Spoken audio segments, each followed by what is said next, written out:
My name is Dalton Grell, and today I will be talking about why communication is a key to the success of any football team. To start the story off, I'm going to start by introducing some of the main characters in the story. First main character is Coach Sauser. Coach Sauser is the head coach of Iowa City West High football programs. The next important character is Xavier May.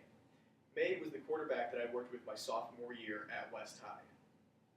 And thirdly, I'm going to introduce Joel Hurt.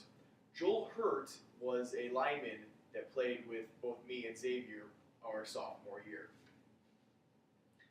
So it was a nice day. We were all getting ready to play. We were going to play Cedar Rapids Xavier at Xavier.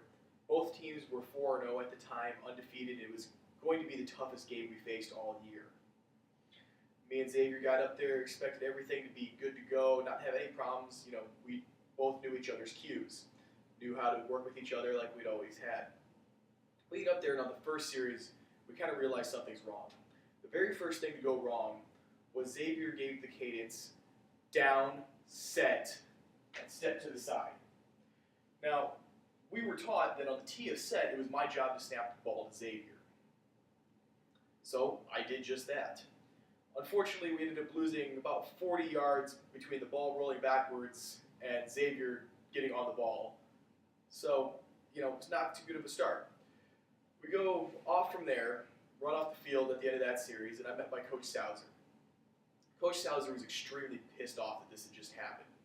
He had never had this happen before between me and Xavier, let alone any of the quarterbacks or center combinations at West High. So he just starts laying into me, using very explicit language that there's no need to repeat here. So he finally gets around to quit yelling at me and asks me why I decided to snap the ball on the tee of set. And I told him that's what they had taught me to do. And he got really mad, didn't like that answer. So we ended up yelling at each other on the sidelines. And after he got done yelling at me and told me to get out of his face, I walked away. Well, I kind of started realizing, looking back now, that I completely lost all focus on the game.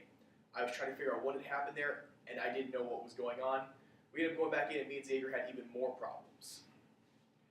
Now, to make our problems even worse, Joel, who was our right tackle, decided that when he lined up across from Cedar Rapids Xavier's defensive tackle, who was foaming at the mouth like a rabid dog and growling at us, Hurt decided that he needed to meow every time he lined up across. So you can just imagine we're getting down there and all you hear is and meow, meow.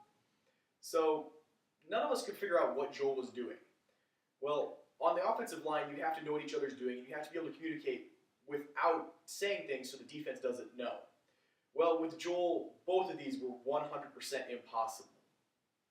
Because this was impossible, Xavier ended up with concussion in this game.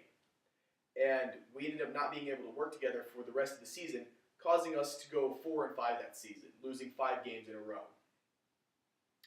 Now you're probably wondering, why did this go wrong? There is really no reason that something like this goes wrong. A lot of it comes down to you show up ready to play or not. Now, if you don't show up ready to play, how can it be fixed? It really can't. You can sit there and yell at the guy, you can pull him out, but all that's going to do is make him not want to be there. It's going to pull his head from the game, and if he has to go back in, he's going to do even worse. Just like happened with me and Coach Sauser. Now, what have I learned from this? I've learned that you have to be able to find a way to communicate with anybody and everybody who's around you to be able to succeed properly. As I said, we went 4-5 that season when we were 4-0 to start it. It's because we were able to communicate. But when we got to that game at Xavier, things changed, and we weren't able to communicate, and it just destroyed our team. So, that's about all I have to say today. Thank you for listening, and have a great night.